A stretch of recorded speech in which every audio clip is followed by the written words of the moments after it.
ტოვებს თუ არა საქართველოს პრემიერ-მინისტრი თანამდებობას გამოშვებას ვიწყებთ მთავრობის ადმინისტრაციით, სადაც ამ წუთებში ირაკლი ღარიბაშვილის საგანგებო განცხადების გაკეთებას გეგმავს. მე შეგახსენებთ, რომ პრემიერის შესაძლო გადადგომის შესახებ ინფორმაცია დღეს დილიდან სხვადასხვა საინფორმაციო სააგენტოთი ვრცელდება, თუმცა ეს ინფორმაცია ოფიციალურად არც აღმასრულებელი და არც საკანონმდებლო ხელისუფლების დონეზე ჯერ არ დადასტურებულა. პრემიერის საგანგებო განცხადება ამ წუთებში პირდაპირ ეთერში თავს კანცელარიაში. ჩემო ძვირფასო თანამემამულენო. ყველას მოგესალმებით. მოგესალმებათ, რომ ყველა ადამიანს აქვს თავისუფალი არჩევანის საშუალება.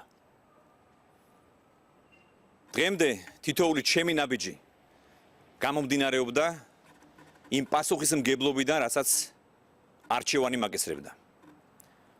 როდესაც ვიღებდი გადაწყვეტილებას, იქნებოდა ეს ოჯახის შექმნის, კარიერის არჩევისა თუ პოლიტიკაში წასვლის შესახებ. ანუ მაშინ, როდესაც ბიძინა ივანიშვილის ლიდერობით გავერთიანდით ჩვენი ქვეყნის გადასარჩენად. ჩვენი ბრძოლა 2012 წელს ჩვენი ხალხის გამარჯვებით დაგვირგვინდა.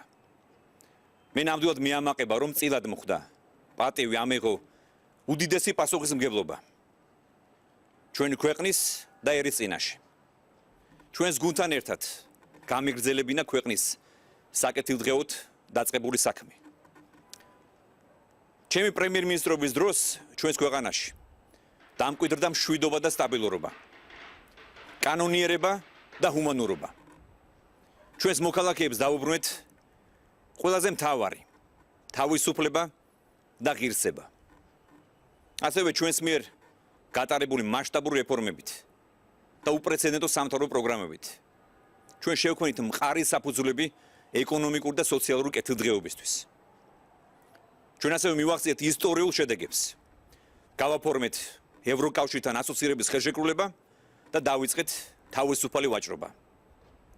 მივიღეთ თანხმობა ასევე უვიზო მიმოსვლაზე ჩვენი მოქალაქეებისთვის. რითაც უკვე შეუქცევადი გახდა ჩვენი ქვეყნის ინტეგრაცია ევროპულ ოჯახში. დღეს ისე როგორც არასდროს ადამიანზე ორიენტირებული და პრაგმატული პოლიტიკით, ჩვენი ევროპული პერსპექტივით ყალიბდება რეალური საფუძველი ჩვენს აფხაზ-დაუს ძმებთან ერთად მშვიდობიანი თანაცხოვრებისთვის. ჩვენ დავიწყეთ მუშაობა ჩვენი ქვეყნისთვის ისტორიული ფუნქციის აღდგენაზე. საქართველო აქტიურად ჩაერთო აბრეშუმის გზის საერთაშორისო პროექტში და ხდება რეალურად დამაკავშირებელი ხიდი აზიასა და ევროპას შორის.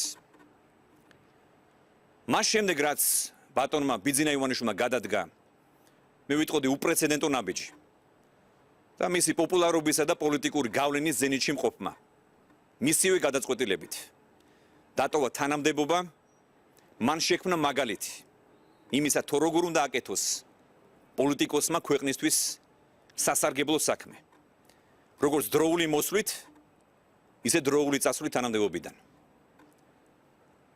გულწრფელად გეტყვით, რომ ჩემთვის თანამდებობა იქნებოდა ეს შინაგან საქმეთა მინისტრობა თუ პრემიერ-მინისტრობა. ზოგადად ხელისუფლებაში ყოფნა არასოდეს ყოფილა ჩემი თვითმიზანი. ჩემთვის ეს არის უბრალოდ საშუალება იმისა, რომ ვემსახუროთ ჩემს ქვეყანას და ჩვენ ძვირფას ხალხს. ეს არის ჩემი პოლიტიკური მრწამსი. ასეთი პოლიტიკური კულტურის დამკვიდრება დაიწყო სწორედ ჩვენმა გუნდმა, ვინაიდან ჩვენ ჯერ კიდევ ახალგაზრდა დემოკრატია გვაქვს. ამიტომ დიდი მნიშვნელობა აქვს თუ რა მაგალითს დავუტოვებთ ჩვენს შვილებს, რა მაგალითს მივცემთ ჩვენს მომავალ თაობას. თანამდებობები არის დროებით, ჩემო ძვირფასებო. მარადიული არის უფალი და სამშობლო. ამიტომ დღეს მივიღე გადაწყვეტილება დავტოვო პრემიერ-მინისტრის თანამდებობა. ახლა როცა გამყარებულია ჩვენი ქვეყნის განვითარების საშინაო და საგარეო მიმართულებები, მე მინდა ვუსურვო წარმატება ჩვენს მომავალ პრემიერ-მინისტრს. პირველ რიგში მე მინდა მადლობა გადაუხადო ჩვენი ქვეყნის თითოეულ მოქალაქეს, ჩვენ ძვირფას ხალხს. მე მადლობას ვუხდი ჩვენს ერთგულ თანამებრძოლებს, მათი თანამშრომლობისთვის და თანადგომისთვის. ყველას, ვინც ჩემთან ერთად ძალიან ბევრი სასიკეთო საქმე გააკეთა. მე მინდა ასევე განსაკუთრებულ მადლობა გადაუხადო ჩემს მეუღლეს, ნუნუკას. ასევე ჩემს შვილებს, ნიკოლოს, ანდრიას და გაბრიელს. სწორედ ნუნუკას თანადგომის გარეშე მე ნამდვილად ვერ შევძლებდი ასეთი შემართებით მეკეთებინა ყველაზე ძვირფასი საქმე. ჩემი ხალხის და ქვეყნის სამსახური. ჩემი ოცნება არის იყო და ყოველთვის იქნება ძლიერი და ერთიანი საქართველო. ძლიერი ეკონომიკურად წელში გამართული ქართველი ხალხით. ამიტომ მე დღეს ვტოვებ ამ თანამდებობას, მაგრამ რჩებით ჩემი სამშობლოს ერთგულ ჯარისკაცად. ღმერთი იყო ჩვენი სამშობლოს და ჩვენი ძლიერი და ამაყი ქართველი ერის პარველი. მადლობთ. ეს იყო პირდაპირ ჩართო მთავრობის ადმინისტრაციიდან, მაშასა ირაკლი ღარიბაშვილი პრემიერ-მინისტრი აღარ არის, თანამდებობიდან წასვლის შესახებ მან განცხადება ეს წუთია, რაც გააკეთა და შეაჯამა ყველა ის რეფორმა, რომელიც ქვეყანაში სწორედ მისი პრემიერ-მინისტრობის პერიოდში გატარდა. მანვე დღეს წარმატებები უსურვა მომავალ პრემიერს.